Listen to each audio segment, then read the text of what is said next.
Good day mga kaistorya! Maiksing video subalit mahabang biyaya ang ating tatahakin kasama ang ating mga kaistorya.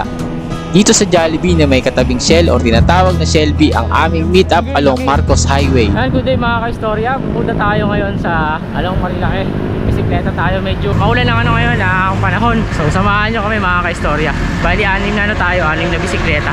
Medyo masama ang panahon at pagkaahon namin sa puting bato ay napahinto muna kami para antayin ng mga naiwang kasama at na makapagbukod Diyos na rin. Ito nga pala ang gamit na bike ni Melvin at yan ang puting bato. At ito nga pala ang ating gamit na bisikleta. So papunta na ulit tayo sa ating biyahe mga kaistorya. At nasa likod natin si Wilmore at si CJ. So paalis na kami nito sa may bandang gasoline station. Ito tayo ngayon sa may Sitio Cabading, going to Buso-Buso. Around 9 AM ay nakababa na kami sa Buso-Buso at naisipan muna namin kumain sa Mang Bix. Isa ito sa mga kilalang kainan dito sa Buso-Buso, lalo na ng mga siklista at motoristang dumadaan dito along Marilaki Highway. Bulalo! Bulalo at beer! Lord, ano? Medyo ng beer. Bagus!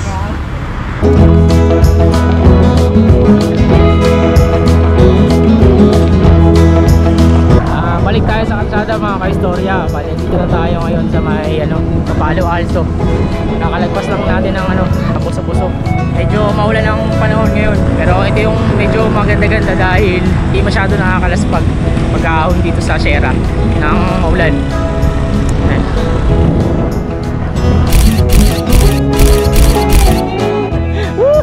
Wala, palis kayo Elvin. Wala. Oh, sige. Overtake, ako nasa likod ako.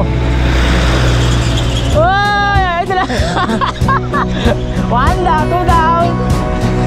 Lakas si Wilmore, naka 52 kasi. Eh, konti na lang. Kita mo na yung pababa. Piso. Sobrang konti na lang. Ito na isa sa mahirap na ahon. Nakasurvive tayo lahat.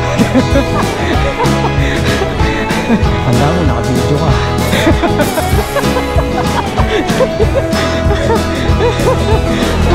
Konti na lang, Will. Huwag mo bababaan yan. Konti na lang, dibalin mo ba ka sa pababa. Pagod ako makakasir sa'yo ah. Konti na lang, Will. Vinson. Patag. Vinson. Kita mo Vinson. Survive. Tupit mo doon, Melbs.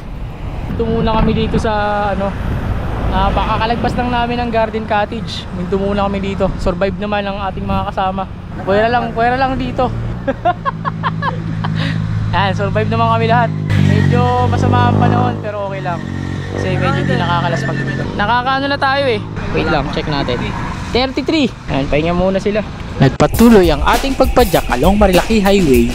Dito nagkawatak-watak na kami dahil hindi biro ang mga ahon dito. Sinabihan ko na ang iba na mauna na lamang at mag-antay sa itaas para hindi sila mabitin sa kanilang pag-ahon. Iba talaga ang pakiramdam kapag nasa Marilaki Highway ka dahil ang mga puno at malalamig na hangin na iyong naaamoy ay nagpapagaan ng kabigatan sa iyong kaisipan, kaya napakadaming gustong bumiyahe sa lugar na ito.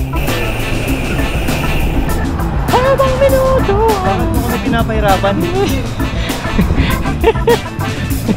Mga mahilang nila lang. Nasa isa? Nakakalakad pa. Narating namin ang Sierra Hotel ng 12 PM at dito na rin namin inantay ang mga naiwan naming kasama. Kape muna kami bago kami makaabot ng Sampaloc. Tayo ngayon sa may Sampaloc mga kaistorya. So yan, pag diretso mo yan, Jariels yan.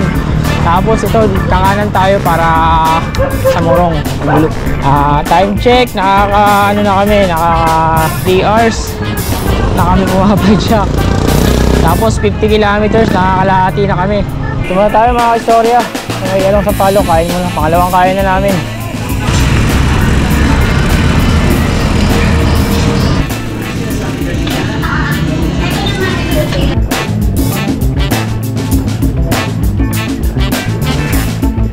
Pagkatapos namin kumain along Sampaloc, nagpatuloy ang ating paglalakbay. Kung galing kang Marilaki at dadaan ka sa Sampaloc, baon kayo ng pag-iingat dahil matatarik ang mga pabulusok dito at maraming naiulat na aksidente sa kahabaan ng Sampaloc na ito. Ipinasa ko muna kay Kaistoryang Wilbeck ang ating camera para makuha ang lahat sa pagbaba natin sa Sampaloc ang ating mga kasama.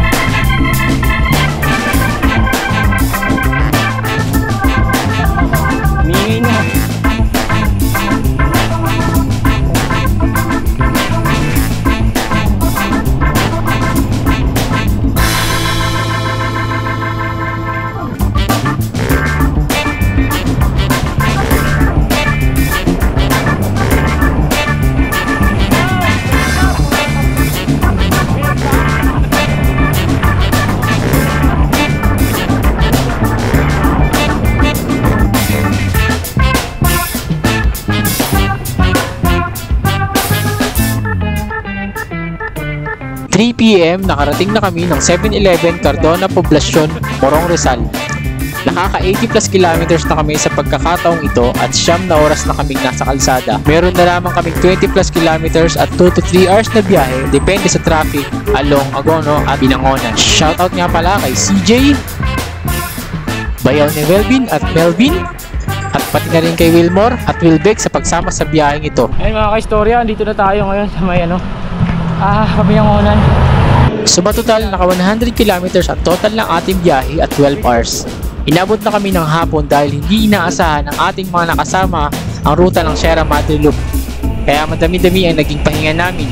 Ito'y panibagong dagdag na naman sa ating alaala at hanggang sa muli, pagkikita sa susunod na video mga ka-istorya. Paalam!